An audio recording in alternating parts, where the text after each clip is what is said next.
Hi, book lovers. It's Lady Learn Explore, and today I'm updating you on all the books I completed in my 2-week September challenge.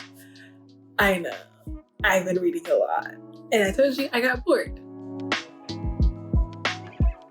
And my last TBR for this 2-week challenge I was doing, I told you I was reading a lot of books until September 30th, and it is September 19th. And I already have one book down, and that is Pet by a Wakia Izima. I don't know if I said that right, and I probably didn't, and I'm super sorry. But I just finished this today. I have so many thoughts about this book. So many thoughts. First, I gave it a 5-star, mainly because of the real life conceptualization, I hope I said that right, of what this book represents. So this is about a transgender girl named Jam. Jam is semi-mute. She talks when she wants to, not often at all, but she signs a lot. So one day her mom's a painter, and her mom was painting this painting that like got Jam really curious. So she goes in to see the painting before the painting has time to set, and she wondered why her mom painted it. It looks so different than what she's used to. And she accidentally cuts herself on the painting, and just blood on the painting and on the floor. And she tries to hurry up and leave the room and fix herself up and act like it never happened until her mom has to go back into the painting room again. Then she goes back into the painting room a couple days later and finds that her blood that was on the floor is on the painting and on the monster on the painting. And then the monster comes out of the painting. Yeah. I was like, what's going on in this book? Like, what's going on? But yes, the monster comes out, and we find out he's not actually a monster. So what is he? Well, he called himself Pet, and Pet is a monster hunter. There is a monster in their city, and what's crazy is their city has been monster free for however long Jam has been alive. And all of the angels, who are the city councilmen, the policemen, the judges, the mayor, are called the angels because they got rid of all the monsters and killed them. And all the monster hunters went away. Or so they thought. The monster named Pet, he says, there's a monster in your best friend's house right now, and I'm here to kill it. I was trying to figure out what's the monster. Like, is it like Pet? Because Pet looks crazy. Looks crazy. I didn't even know how to describe him, from what I remember, because I remember metal feathers and goat claws and a mouth that breathes fire but doesn't talk. And when he talks, his facial expression changes, so he's talking. It's just so weird and kind of cute. But she then has to tell her best friend Redemption that there's a monster in his house, and Redemption, and Pet have to find out who the monster is, what the monster is, why the monster's in their house. They find out, and it's crazy how they find out. And then I realized that this book is, if you take all of the monsters and put real people, what this book meant. Because the monster wasn't actually who you would think it would be. The monster was human. So, I don't want to give all of it away. It was just such a good read. Think about it is, it's kind of heavy for me once I realized what implications were. And I don't think I'll ever reread this, but it was definitely a 5-star. Definitely a 5-star. Now, I'm not done with this book yet, but it's going good so far, and it's Burn by Patrick Neese. I am on chapter 6 right now, and things are getting heated. Things are getting heated. No pun intended. So I'll get back with you guys when I finish this book. Okay, back in the future, and I just finished this book. I think you already know, because I told you about it in the last segment. And okay, so let's just go over this. So, this book is about a total points of views, and there's like a lot of points of views. We have Sarah, who is a Black girl, and this is set in like 1957. So during the Second World War, because Russia is a really big factor in this. So we have Sarah, then we have Kazamari,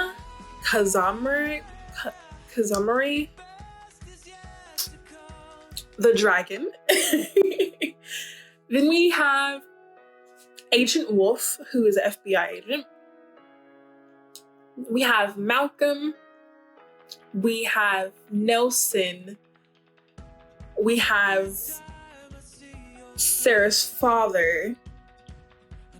And there's some more. So it just changes points of views. But those are like the main people in the first half of the book that you need to know.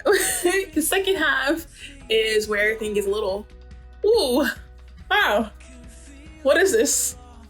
So, Sarah is in a world full of humans and dragons. They're kind of tolerated, but they're not tolerated.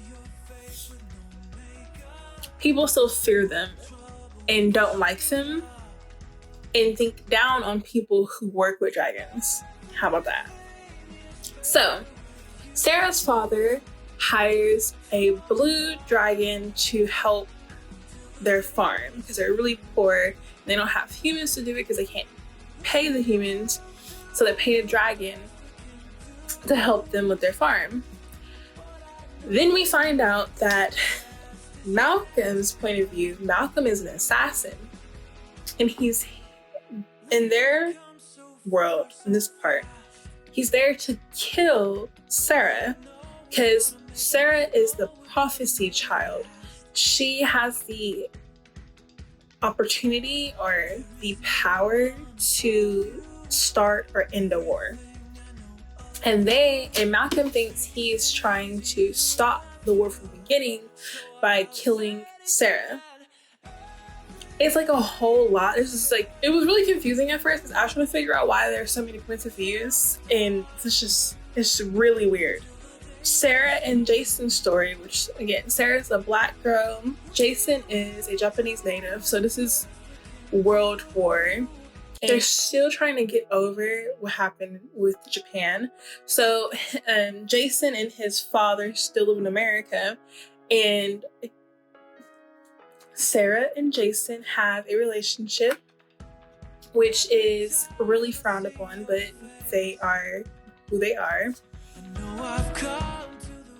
All that, like, I'm so confused with this book. There's so many plot stories in this book that if I can't tell you some of them, because if I do, that spoils the book for you. Like, it just spoils everything. So what I can tell you is, okay, let me just keep it short and simple. Dragons in this one. Black girl who has the powers to end or start a war, and then something happens when the assassin who comes to kill her finds out some stuff. And then there we go. Everything goes to be like the toilet. It just flushes. And then we have part 2. Part 2 is even crazier. Like, I was just like, what? Oh my gosh. But I will say that this has some representation in here. Obviously, there's an interracial couple because Sarah, who's Black, and Jason, who's Japanese. But then we have Malcolm and Nelson. Malcolm, who is white, I'm guessing. They don't really say because he doesn't know. And if you read this book, you'll understand why he doesn't know anything about himself, really. And then we have Nelson, who is from Madagascar, and they start a skinship, I would say. And that turns Malcolm more human than an assassin. How about that?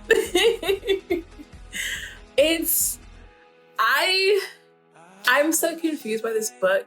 I just gave it 3 stars because it's so confusing. Like, what's the plot line? The first 4 to 8 chapters were good, and then like all of a sudden just started getting crazy, and I wanted to read it because I really want to know what was going on, but like what was going on did not make sense, and I was so confused. So read at your own risk. But I will say this is good. I don't like the ending because it doesn't tell me what happened when you find out from the first part of the book to the second part. But I guess it's an ambiguous ending, so who knows? I don't. All right, well, on to my next book. The next book I read to help me tide over once I got to the middle part of Burn, because it's 2 parts, and you can tell there's like a huge divide in it. So it's part 1 and part 2. Once I got finished with part 1, I decided that I needed to take a break from what was going on in that book and read Heartstopper by Allison Osman. This book is a story about Charlie and Nick, who become friends to lovers, and this is their trials and tribulations of them going that way. This is the first of the series. I think there are 3 more. And then there's a spinoff with either Charlie's sister. I think it's Charlie's sister anyway. So we have Charlie, who has been outed as being gay since I think a year before this book starts. And then we have Nick, who's a rugby player. And they get into class one day and they sit together and then they just talk, say hi to each other, be friendly. And that friendliness from Charlie turns into something more. And then Nick starts to question, like, he starts seeing himself liking Charlie more. So this is the first half of their love. And I love this because, again, this is not instant love. I kind of don't like the instant love trope, love at first sight or anything like that, where like in 2 weeks they're just like, oh my gosh, I love you. You are my world. This is told, I think, in over 3 months. Well, this part is told over 3 months. And then we learn, okay, well, yeah, I think I might like you. I don't know if I want to read the other 3 because I know how this ends. I might, but I might not like vlog it or something. I just might be just put on my Goodreads as I read it. But that is it. I'm on to my next book from scratch. So I'll let you know how this is in the future. Oh my gosh. I don't know if it's just me, but I had to share this because I'm literally 6 pages in and I'm crying. I guess love and death is just so heartbreaking. But the prologue to this book, oh my gosh. I just wanted to record that because I'm just like, wow, I literally just started this book and I'm crying. Oh my gosh. So let me just finish reading the love story and then the after. Oh my gosh, this is okay. I'll check back in with you guys in a little bit. So I finished the book and it's by TBR Locke and it's From Scratch, which is a memoir. I don't know how I can like not ruin this book for you because again, it's a memoir, but this is a memoir from her love to her overcoming her grief. This tells the story of her journey from when she first met her husband in the streets of Italy to when he dies and how she had to overcome all the grief she was having. And it was so well written. This, I was crying from page 3 to like the 30s to the 50-ish range. I had a headache because I was crying so hard because of how imaginative and immersive her writing style was. I could picture this. I could hear the sounds. I could understand some of the feelings because I too have had a loved one who had cancer and go through all that, but my loved one is still here. Thank you.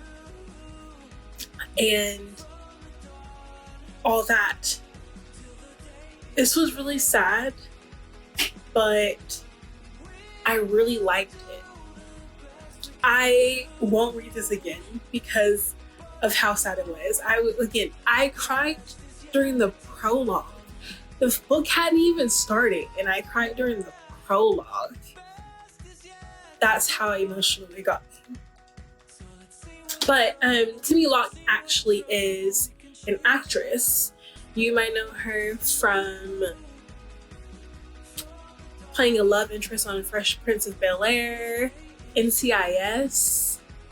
She had a recurring role on a soap opera, I think To the World Ends, To the World Ends.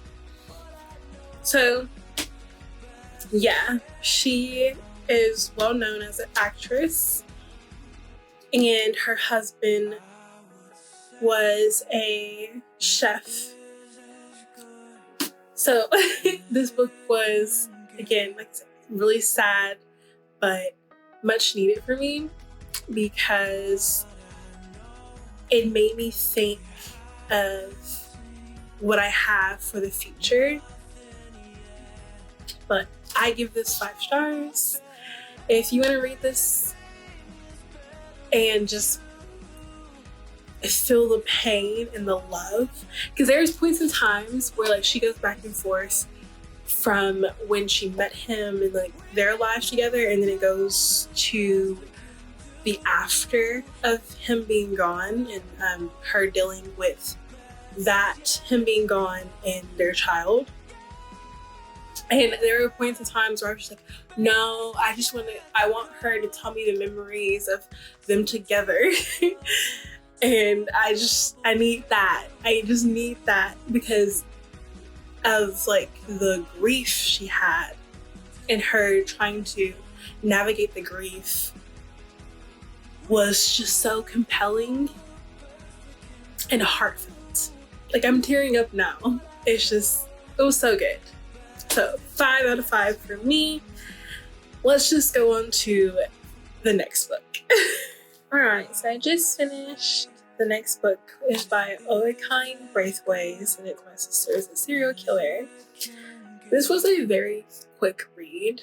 I literally finished it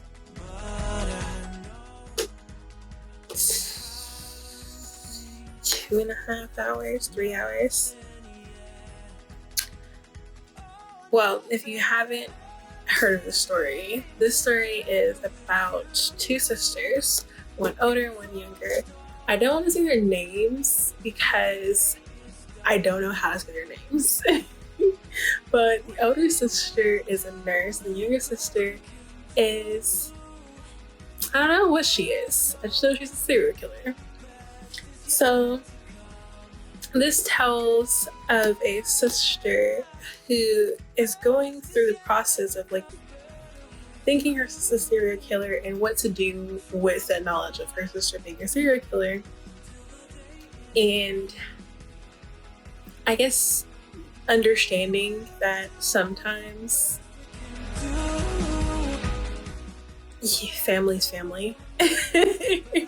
I don't want to give too much away because again, this book is like super thin and the chapters are very, very short. So this is a very quick read.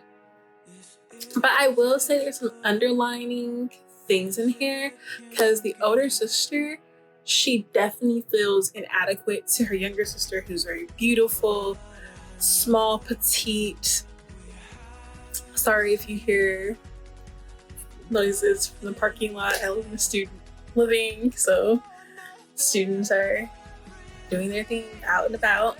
But anyways, so then she's older. The older sister, she's not that attractive from everyone else's standards, and she just feels inferior to her younger sister, who can get a guy anywhere she wants, and some things happen, and it's crazy because she has to choose between saving her sister and saving the guy that she thinks she loves. So there's that. I think this is a 3-star for me. I got through the book, but it just wasn't good to me. As in, like, it was just like a meh. I could have done with it or without it. But yeah. So it's on to the next book. Okay. Different location in my living room right now. You're like in my face. But yes, it is. What's today, Julia? September. And it's like 10 something. So I just finished Real Men Knit by Kwana Jackson, and this tells the story of a knitting stationery shop in Harlem, and we have these 4 brothers who are adopted by Mama Joy. Mama Joy was if you ever seen 4 Brothers, the movie, that's how Mama Joy was. That's perfect. Yeah, because it's actually 4 brothers too. I actually think this might be a little a knitting 4 brothers. Anyways, there's no like killing in this one. But Mama Joy dies, and the three of the brothers are thinking of shutting down the knitting spot. Jesse, who is the youngest brother, he's like, no, Mama Joy, we want this to be in Harlem still. This is our legacy. We should do it. They also have Carrie, who's been working at the shop since she was little.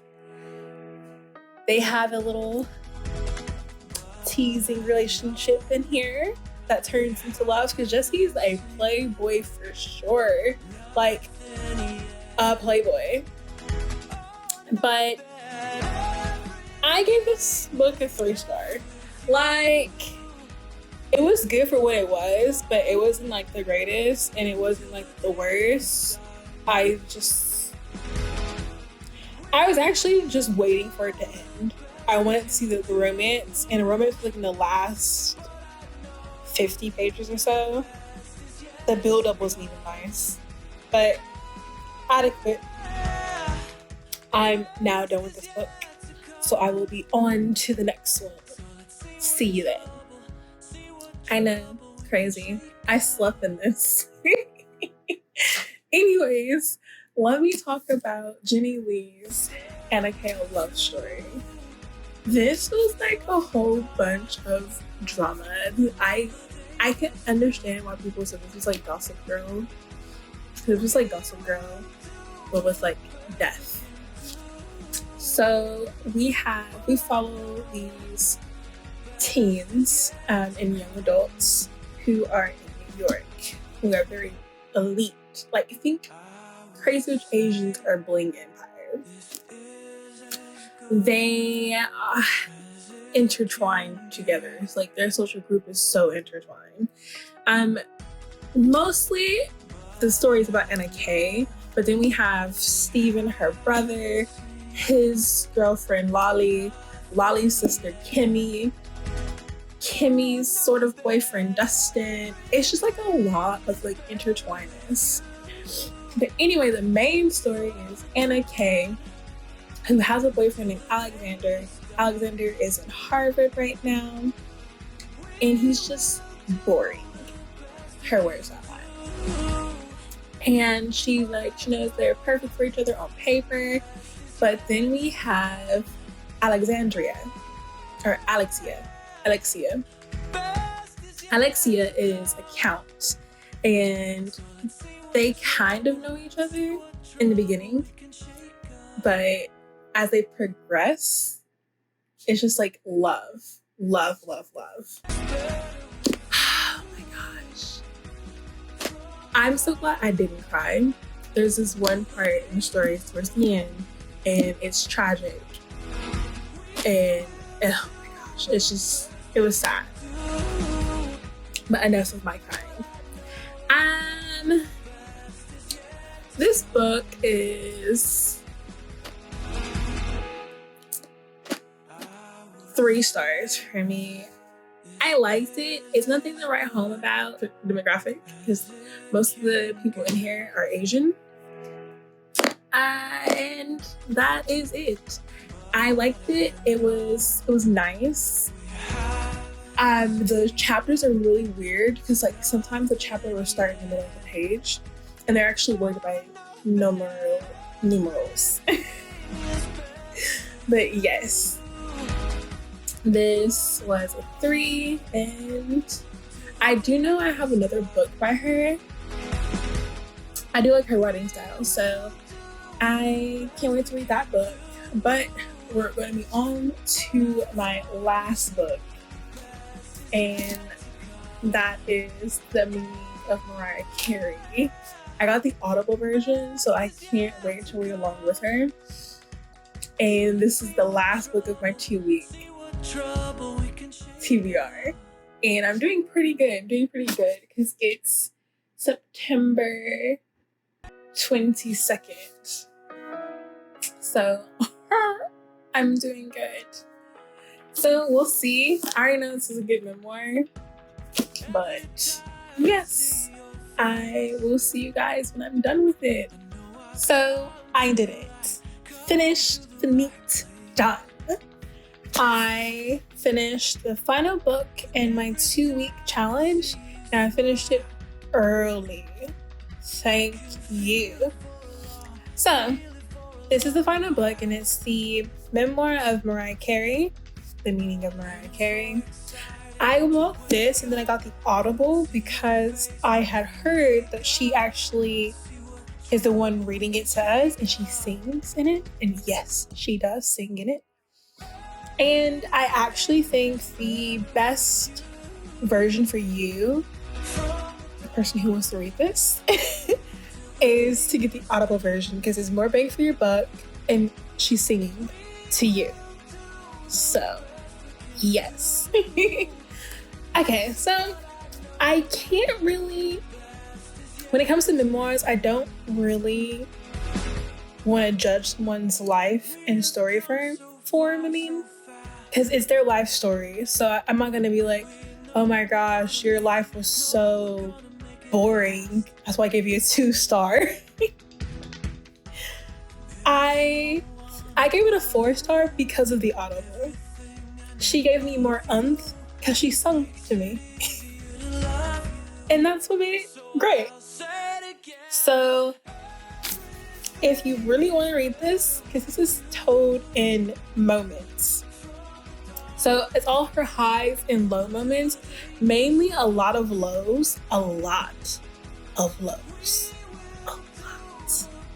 Then towards the end of the book, you start getting some highs in there, sprinkled in there, but it's like a lot of lows. And I was just like, when are we getting to like some good stuff? Like, come on, I know your life hasn't been this tragic.